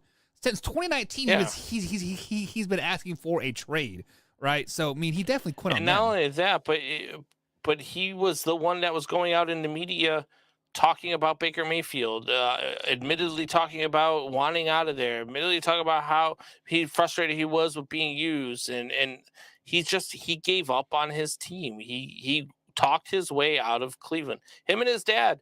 His dad should be an MVP. Right. His dad talked his way into LA. Like, so he quit on the team. I wonder if his dad's going to get a Super Bowl ring from LA if they do win, because he's the only reason why he is there, right? I'd give him something. So the question is, does my perception of Odell Beckham Jr. change? Absolutely not. I talked about this earlier, and he is still a cancer. So this is his first 100-yard game that he got since 2019, Combs. So this is Odell Beckham Jr.'s first 100-yard game since 2019. He has been a cancer and a terrible teammate not getting 100 yards. Now, what happens in the Super Bowl when the Cincinnati Bengals dial up a defense and basically take him out of the game, and he gets 2 targets all game long? You were going to see him blow up on the sideline because he had one good game. He's like, hey, I'm a 100-yard receiver now. Me. Odell Beckham Jr., everything that Combs says, he is a terrible teammate. What has he... So besides consulting Deebo Samuel, which is easy to do when you win, right, Combs? We saw Patrick Mahomes sprint the 65 yards to go shake Josh Allen's hand, right? What was Patrick Mahomes doing after they lost? He was sitting there pouting on the sideline. He didn't go up and find Joe Burrow and congratulate him. He totally just blew him off, right? So when you are winning, everything is happy. Everything's hunky-dory, right? This Super Bowl, the honeymoon phase is going to be over. We are going to see the true Odell Beckham Jr. come out. He is going to start to tear this team apart, and we are going to see him going to say, oh, Sean McVay's a terrible coach. Matthew Stafford can't throw the ball 10 yards down the field, which I think he's hurt, honestly, because if you see some of those deep throws that Matthew Stafford is throwing, he doesn't have the arm strength that he did earlier in the season. So I don't know if he's hurt. That ball that should have been intercepted. Yeah. To end the game and send the Niners to the Super Bowl, that was a ball that was just, grossly underthrown. Yeah, and Matthew Stafford has better arm strength than that. There should have been no reason why that ball was underthrown like that at all. Yeah. So if the Rams, let me rephrase that. When the Rams lose the Super Bowl, Odell Beckham Jr. gets 2 targets and he's underthrown 3 or 4 times, or 2 catches and underthrown 3 or 4 times, the real Odell Beckham Jr. is going to come out. My perception of Odell Beckham Jr. will never change. He is an average receiver that had one great catch, and what has he done for you since? Yes, he's had a couple 1,000-yard season, whatever, right? But he has never been the guy. When he is the guy, he crumbles. And it's like anything else, right? If you are presumed guilty, right? Like take the Barry Bonds thing, right? Barry Bonds never popped on a piss test. So he was never, there's not one thing that can link Barry Bonds to steroids other than our perceived reality, which is that the guy was using steroids. Well, our perceived reality right now is that OBJ is a bad teammate and he's just a jerk. And so you've got to prove to me that you're not that guy, that you are there. It can't just be the one gesture to Deebo Samuel. It can't just be, you've got to stick it out with the Rams. The Rams have a good squad. The Rams are going to be good for a long time. You stick it out with the Rams, finish your career with the Los Angeles Rams, and don't be a headache on your way out the door. And I'll see if maybe that changes my perception of you. But right now, my perception of is that you're a bad teammate and you're a guy I don't want in my locker room. Yeah, so Drew says Ryan Clark would disagree with you about OBJ. Who cares what Ryan Clark says? He never played against Odell Beckham Jr. I mean, we never played against Odell Beckham Jr. either. Maybe he has a little bit more insights on them on a personal level. Off the field, Odell Beckham Jr. might be the most humblest guy ever, right? But on the field, he's a complete dick. I respect Ryan Clark's accolades. I respect what he did on the field. But as an analyst, he is very much blinded by the color of the player skins that he's talking about. I want you to find me one video where Ryan Clark is talking about a white player the way that he defends black players when they do stuff like this, because he also defended Antonio Brown, and those actions were indefensible. So Ryan Clark just plays that role. He's a lot like Shannon Sharp, right? Where they just play that role and they're going to defend all their guys, and that's fine. There's nothing wrong with that. But I don't. Those guys' opinions, I just don't like, because I know what your agenda is. I know what you're looking at. I know what you're doing. And that's why I respect Stephen A. When I talk about Stephen A. is because Stephen A. doesn't do that. I mean, he sort of does to a point, but at the same time, there's been a lot of times where Stephen A. called out Antonio Brown after what he did. He called out Antonio Brown for being a goof. He's called out guys like he called out Barry Bonds before. Like, he's called out guys, so he will tell it like it is. And that's why I respect guys like that. Guys like Ryan Clark, I don't respect their opinion when it comes to this stuff. Stephen A. Smith defends people if it helps him in the end. Like, Stephen Smith is all about Stephen Smith, but I like Stephen A. Smith. But I don't want to talk about this too much. I want to talk about this comment from Hoffy. Big shout out to Hoffy, baseball lackey himself, coming into the chat here. The middle's open when Hoffy is pitching, but he says they cannot afford to keep Odell Beckham Jr. I fear if he has a decent game, a decent game, BB might be. Oh, so Bill Belichick might bring him to New England. I hope he bombs this Super Bowl. I don't think that would be a bad thing, though, Hoffy. Look, the guy on the field is a good athlete. The guy on the field is a decent wide receiver. He's an above-average wide receiver. I think it would be a good weapon for Mac Jones, and I think that he would be happy enough being the number one, because he would be their number one wide receiver if he went there. There's not another wide receiver on that team that's better than OBJ. Right. He would be their number one target. I think he'd be happy there, and I think he would play well there.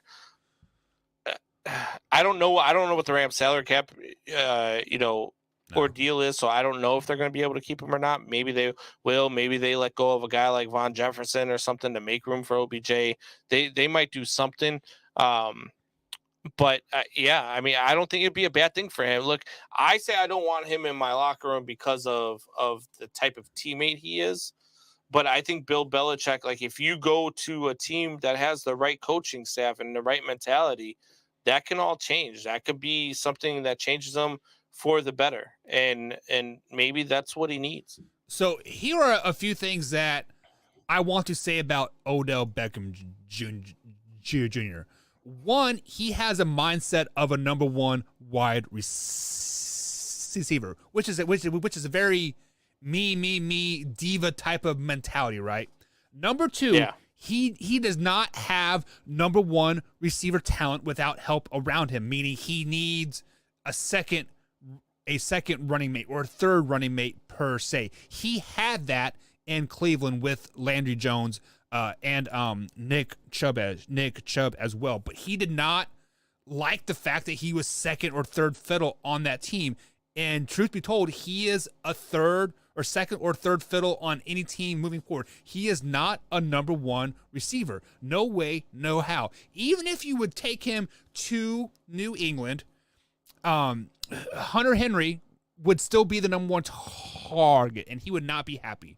He could win all the Super Bowls he wants with LA, but if Cooper Kupp is the number one guy getting all these targets and being the guy, he is not going to be happy because he has that number one receiver mentality, and he is not a number one receiver, Combs, and that's why I dislike Odell Beckham Jr. just because when he had the opportunity to be the number one guy, what did he do? He crumbled underneath pressure, and he started to propose to kicking nets. Like, why? That is stupid. And Hoffy says, F OBJ.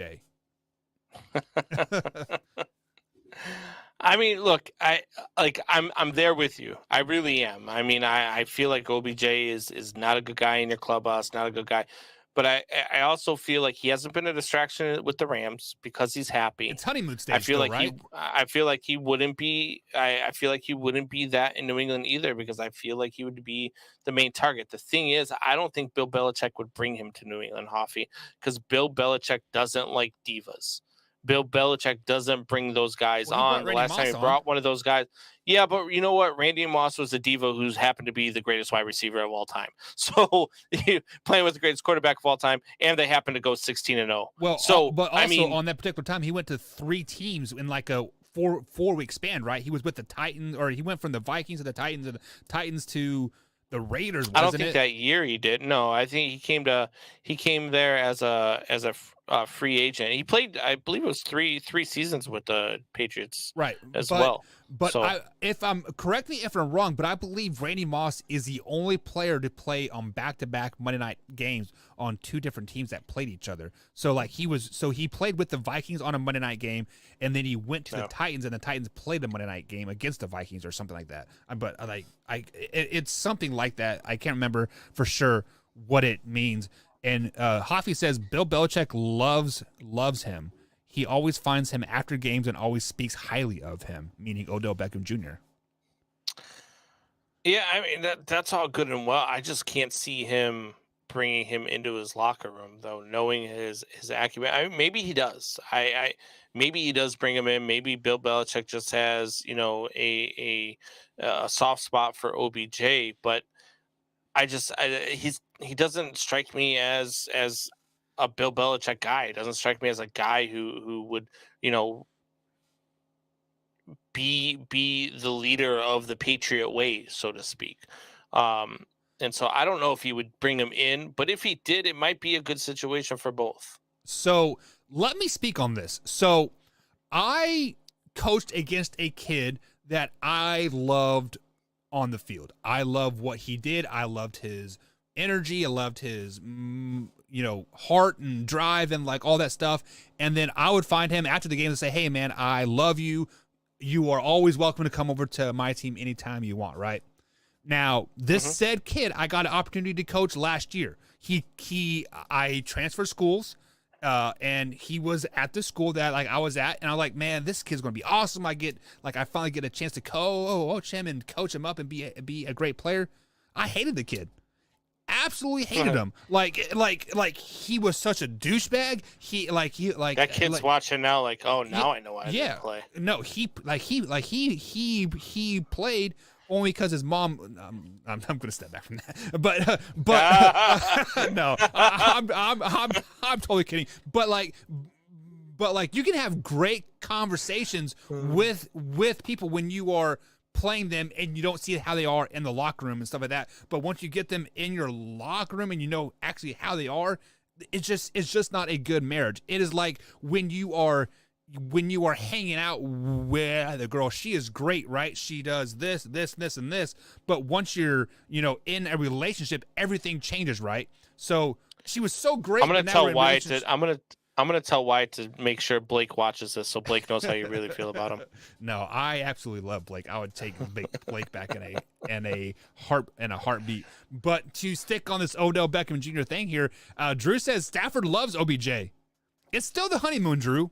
Pump the brakes. Give it off season. Give it till. Do you guys remember when the Rams started off hot? What they were 5-0, 6-0 Combs, and then they were struggling. Yeah. They lost 3 or 4 or some shit like that. Yeah. Go through that Stafford next loves season. Cooper Kupp more. Oh, I mean, who doesn't? And Robert Woods will be back healthy next season. I don't know. How old is Robert Woods? I mean, I feel like he's been in the league for like a while. No, he's right there with Cooper Kupp. I think he's actually younger than OBJ. How old is OBJ? Like 30, maybe. I think 29, 30. Okay, but yeah. So Robert Woods comes back healthy. He's at number 2, and that bumps OBJ down to number 3, and that's not going to make him happy. Not at all. So let me ask you this: when Robert Woods does come back and Odell Beckham Jr. does bump down to number 3, is this honeymoon stage over? Does he start throwing Matthew Stafford under the bus? Does he start throwing Sean McVay under the bus and all this other crap? I mean, he could. I mean, he'll get cut quick. I don't. Sean McVay doesn't strike me as the type of guy who's going to put up with it for very long. I don't know. Sean McVay let Jared Goff steal his girlfriend for three or 4 months before he got traded. So I don't know, man. Oh man, I knew you were going to go there. Sorry. So staying on the West Coast here, the Las Vegas Raiders did hire their coach, Josh McDaniels. It has not been announced yet, so he still has time to back out like he did with the Colts a couple years ago. But does Josh McDaniel have a chance to turn this team around, although they were a playoff team this year? So when we talk about turning it around, we're talking about culture. Does he have a chance to make it a better cultural place and not swinging guns and driving drunk and killing dogs? Yeah, I think his second time around as a head coach, I think he learned from his mistakes as the Denver head coach, and I think he came back and he was humbled, and I think that was good for him. Yeah. He's done very well in New England again. He coached up and did wonders with Mac Jones and that Patriots offense this year, and so I think that he can change the culture. I think he can bring the Patriot way, which is more like the Brady way. I think he can bring that over to Derek Carr and the Las Vegas Raiders, and I think he can turn this team into something. I really liked this hire for the Las Vegas Raiders. I was surprised that they got it right because they usually don't. And I think that this is going to be a good run for the Raiders. I think over the next 2 or 3 years, I actually think they could be the best team in the AFC West. So Drew says there was a press conference with Josh McDaniels. There was also a press conference with the Colts, and like an hour later, he backed out of it. So, but the one thing that I am surprised about is that let's flash back to Wild Card Weekend when the Buffalo Bills beat the living dog piss out of the Patriots. It was like 42-3 or whatever it was. They absolutely shellacked them. Bills played a perfect game, and basically everybody was calling for Josh McDaniels' head. They said, fire the guy, fire the guy, fire the guy. Wasn't Josh McDaniels pretty much the head coach in waiting for the Patriots, Combs? Like, wasn't that kind of the vibe? Well, that's what a lot of people said. But how long are you willing to wait? You know what I mean? Like, it's like it's almost like Aaron Rodgers with Brett Favre, right? Like, how many times are you going to wait for this guy to freaking retire before you just have to move on, or before you just have to, let him move on so you can take over the starting role? Like, I feel like Josh McDaniels was just at that time, and he got the opportunity. It's a great opportunity. Right. Derek Carr is Matthew Stafford-esque with how underrated he is as a quarterback. He puts up numbers every year, and they've got a really good team in Las Vegas. So I think he could turn this culture around, and I think he can make this team a real threat in the AFC. And even though every receiver that they drafted last year in the draft is now no longer on the team, so they are definitely going to need some wide receivers for help. But I want to kind of point this toward Hafi, since he is in the chat here and he is a Patriots fan. Did you Patriots fans ultimately push Josh Daniels out, and did you guys basically F yourself for the future? Because I think Bill Belichick's next year is his last year. I think he is done. I think he is tired of preparing and like all that stuff. And he's been a head coach for 30 years, right, or whatever. It's like he's been a head coach forever. So maybe it's time for him to move on. Maybe he's going to retire, and then the Patriots are going to be looking for a new head coach. And Josh McDaniels was right there for your picking, and you guys pushed them away. Do you think the Patriots fans pushed Josh McDaniels to a head coaching job, Combs? No, I think Bill Belichick pushed him to a head coaching job because Bill Belichick's not ready to hang it up, and Josh McDaniels is ready to be a head coach in the league. And I think that, look, Patriots all fan bases do. They jump off a ledge when their team loses a big game, and they jump off a ledge when their team loses big, especially in the NFL. You only get 16 games. 17. Okay, so when you start losing big, 17 games now. When you start losing big, especially to division rivals, especially when you need it to win a division, and then you lose in the playoffs, those fan bases jump off of ledges. Because I've said it before and I'll say it again. Fans are stupid. Fans are fans. They don't care. All they see is wins and losses. They don't understand the business side of things. They don't understand money. They don't understand any of it. Okay, so I don't think the fans pushed him out. I just think it was time for him to take on a gig. He got the opportunity that he was looking for, and he jumped on it. And out of all the jobs that were open, I've heard, possibilities of here and there. I think that the Raiders job was the most desirable location for him. And so I think that he landed in the right spot. I think it was the right spot for both parties. And I think that's what led to him taking this job. Yeah, so Alpha Rob says Mac Jones is the one that pushed Josh McDaniels out. I'm not for sure how Mac Jones could be pushing somebody out when he's still a rookie. Like, yeah, I don't know. I don't know what he means. Maybe you can expand on that, Alpha Rob. Maybe you have something behind that we don't see. I don't follow the New England Patriots very closely because they make me gag every time I see them. But maybe maybe there's something to that. Maybe there is something that I don't know about between Mac Jones and Josh McDaniels. Yeah. So let us know what you mean in the comment section, Alpha Rob. So we did see the Raiders make the playoffs this year. They ultimately lost to the Bengals in the wild card round.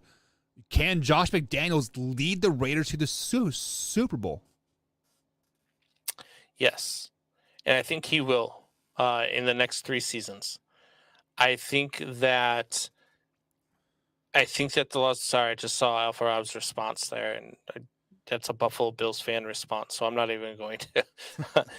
I'm not going to acknowledge. Just like I told Drew earlier, sometimes you just want to argue just to argue. I mean, okay, but anyway, I think that they're going to be in the Super Bowl in the next 3 years. I think they're going to be the best team in the AFC West in the next 3 years. And I think that they're going to be a legit threat. I think they're going to go to a Super Bowl, and they could definitely win the Super Bowl in the next 3 seasons. So you are telling me that Patrick Mahomes will not win another Super Bowl, and a franchise like the Raiders that historically shit the bed the last half of the season, somehow they snuck into the playoffs this year. You telling me by a coaching change and Josh McDaniels, that has already failed as a head coach, is going to lead them to the Super Bowl in 3 years? Are you out of your 11 living mind, Combs?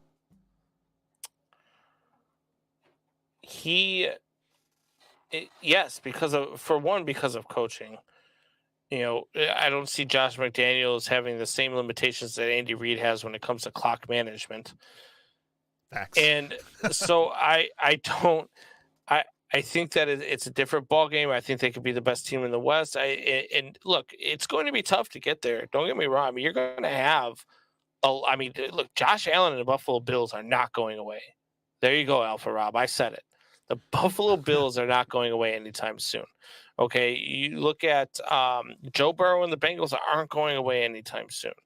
Lamar Jackson and the Ravens, they're not going away for the first 8 games of a season anytime soon. And there's a lot of competition in the AFC, but I think that the Raiders are a team that is poised to take that next step, and I think Josh McDaniels can take them there. So with that being said, Combs, do you see Derek Carr being an MVP candidate in the next 2 seasons? Yeah. Yes, I do. A guy who's put up these numbers, and now he's going to get this coaching staff. It is something that I can definitely see happening, and I would not be surprised at all if he were to win MVP going away in the next 3 seasons because he's that good. Yeah. I mean, we talk about Matthew Stafford being underrated, Combs. Derek Carr might be the most underrated quarterback in the NFL because he does literally improve each and every year in every offseason for whatever reason, Combs. His name has been brought up in trade rumors over and over and over again, and I don't get it. A couple years ago they brought Marcus Mariota in to basically replace him, John Gruden. Yeah. But yet he's like, F you, I'm going to do my thing, and the team rises around him. He just does great, and I don't understand why every year he is not an MVP candidate, because a true MVP is the most valuable player on their team, and Derek Carr is the most valuable player on that team. Look what happened the year that he broke his leg. They were complete dog shit all season long. Yeah. And I knew you weren't just trying to argue, Drew. I see your comment out there. I know you were. I'm just busting your chops. I'm giving you grief. But yeah, no, his Bears are going to lose again this year. Man Hour Nation, rise up. All right, guys, we will see you tomorrow, same time, same place. I'll be on here at bellyup.tv, of course, youtube.com/man hour at 8 a.m. East Coast time, guys, right here live, doing the solo show. Be sure to jump in there, check it out, have a good time. We'll see you guys. Colm, properly send us out this time. Man Hour Nation.